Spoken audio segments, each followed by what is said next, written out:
sur la RTVD, Radio-Télévision Disciple de la mission Face du Monde International. Chers amis auditeurs et auditrices, nous vous saluons dans le précieux nom de Jésus-Christ de Nazareth. Que Dieu vous fasse grâce, miséricorde et vous fortifie. Aujourd'hui, nous allons trouver la parole de Dieu du livre de Genèse, Genèse 48, versets 12 à 14 et le verset 20. Joseph les retira des genoux de son père et il se prosterna en terre devant lui. Puis Joseph les prit tous deux, Éphraïm de sa main droite à la gauche d'Israël et Manassé de sa main gauche à la droite d'Israël et les fit approcher de lui. Israël étendit sa main droite et le posa sur la tête d'Éphraïm, qui était le plus jeune. Et il posa sa main gauche sur la tête de Manassé. Ce fut avec intention qu'il posa ses mains ainsi, car Manassé était le premier-né. Le verset 20, il les bénit ce jour-là et dit: c'est par toi qu'Israël bénira en disant: que Dieu te traite comme Éphraïm et comme Manassé. Et il mit Éphraïm avant Manassé. Il mit Éphraïm avant Manassé, car Manassé était le premier-né. Bien-aimé, il faut toujours oublier le passé pour être béni. Il faut toujours oublier le passé pour avoir double récompense. Manassé signifie oublier. Si vous n'avez pas oublié vos passés, vos rancœurs, votre haine, votre animosité, et si vous n'acceptez pas de pardonner, vous ne serez jamais béni de la bénédiction de Dieu. Joseph a oublié son passé. Éphraïm signifie double récompense. Fécond, béni, c'est la bénédiction de l'Éternel qui enrichit et sans chagrin. En effet, ce qui veut dire, avant de devenir Éphraïm, il faut être Manassé. Israël étendit sa main droite et le posa sur la tête d'Éphraïm, qui était le plus jeune. Et il posa sa main gauche sur la tête de Manassé. Ce fut avec intention qu'il posa sa main. Bien-aimé, Jacob était vieux. Il avançait en âge. Ses vues étaient affaiblies lorsque Joseph faisait faire avancer vers son père et ses deux fils, Manassé et Éphraïm.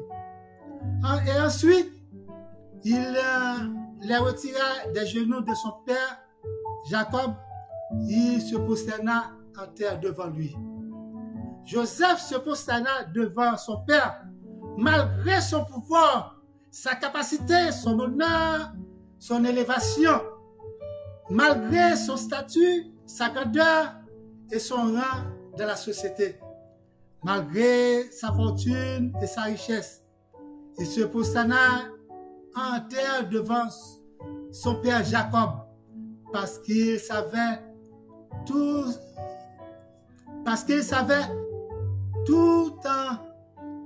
ces vanités-là, toutes ces choses-là pouvaient lui faire écarter de la présence de Dieu dans sa vie. Joseph était élevé gouverneur de toute Égypte. Il avait beaucoup de corps rapprochés, sécurité, des chars de guerre à sa disponibilité. C'était son règne. Il a connu c'était le vieux Jacob, malgré tout, qui était son père. Il a reconnu que c'est Jacob qui est son père. Car il sait, si quelqu'un maudit son père et sa mère, sa lampe s'éteindra au milieu des ténèbres, dit le Proverbe 20, verset 20. Ne méprisez pas votre père et votre mère, parce qu'ils ont été la source de votre avenir sur terre. La vie d'un enfant face à ses parents, c'est comme quand on envoie ou bien quand on frappe une balle de tennis au mur, cela revient immédiatement, rapidement vers celui qui l'a frappé. Chers enfants, honorez tes pères. Éphésiens 6, verset 1 à 3. Enfants, obéissez vos parents selon le Seigneur, car cela est juste. Honore ton père et ta mère. C'est le premier commandement avec promesse. Afin que tu sois heureux et que tu vives longuement sur terre. Joseph avait un mandat divin, révélé par Dieu, comme plusieurs ont été révélés, connus des hauts et des bas. Bien-aimés, connus des épreuves, connus des trahisons, connus des méchancetés, des déserts, vendus. Malgré cela, il voyait que la bénédiction pour lui et pour ses deux fils est absolument nécessaire par Jacob, son père. Car Dieu est souverain.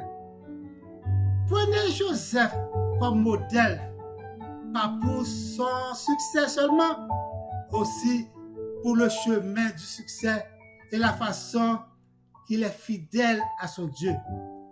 Bien-aimé, le pouvoir, l'honneur, la capacité, l'onction, le moyen, l'élévation ne lui gonfle pas la tête.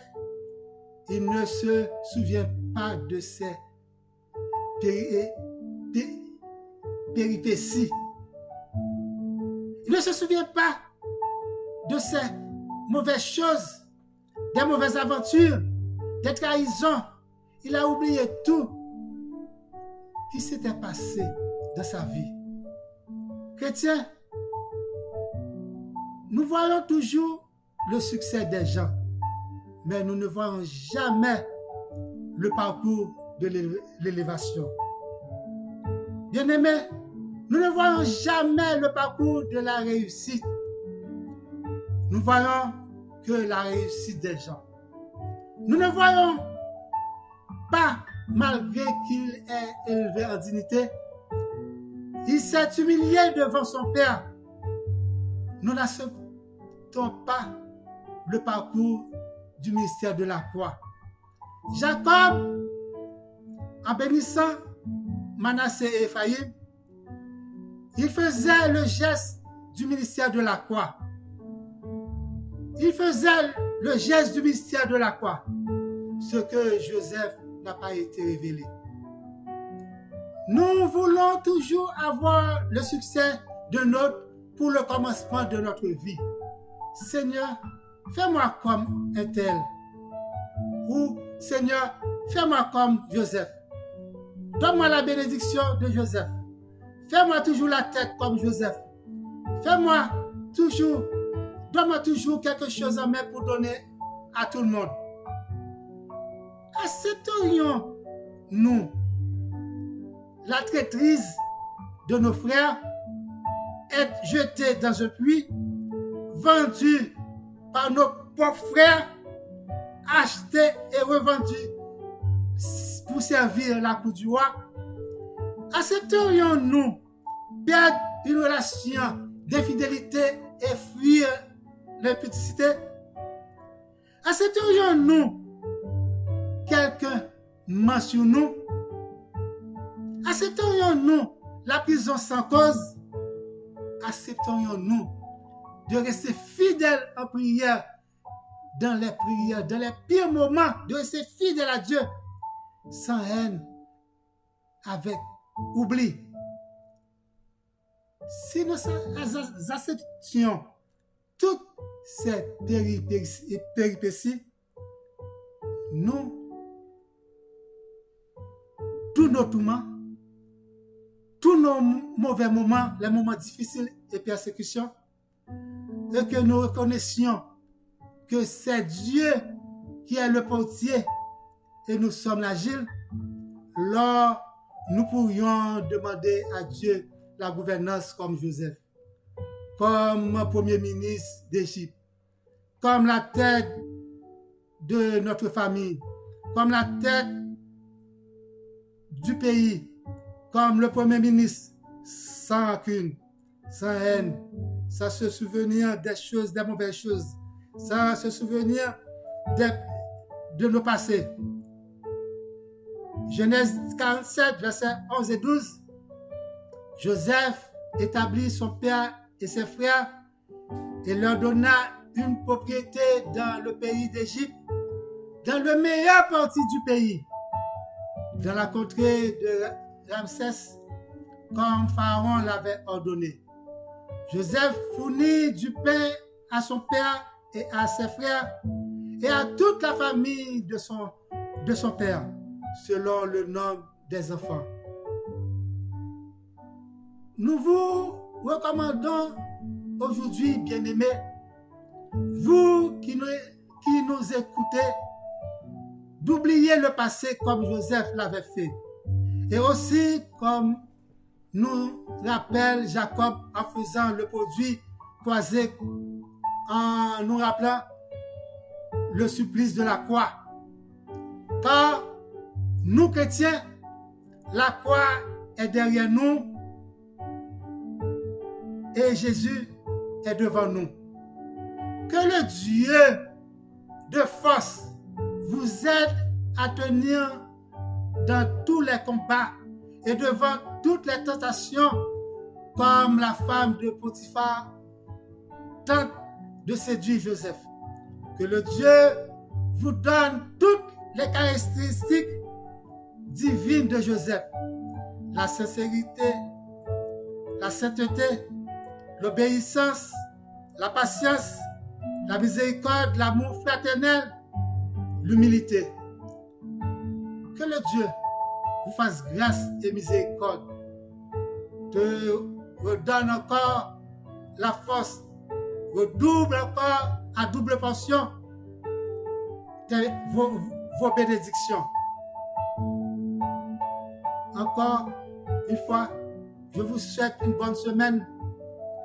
N'oubliez pas de m'appeler au 438-932-8032 et n'oubliez pas de m'appeler au téléphone. Encore 438-932-8032. Et acceptez Jésus-Christ comme votre sauveur personnel. Ce sera une victoire pour vous.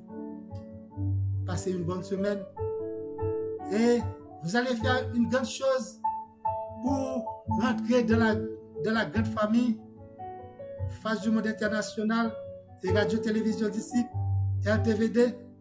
Vous allez abonner avec la chaîne Pasteur Patrice Etienne sur YouTube. Et nous sommes sur Facebook et Instagram. I love you. Je t'aime. Passez une bonne semaine. Que le Dieu vivant vous comble de joie, de paix et de sincérité. Amen. Amen. Amen. Une bonne semaine.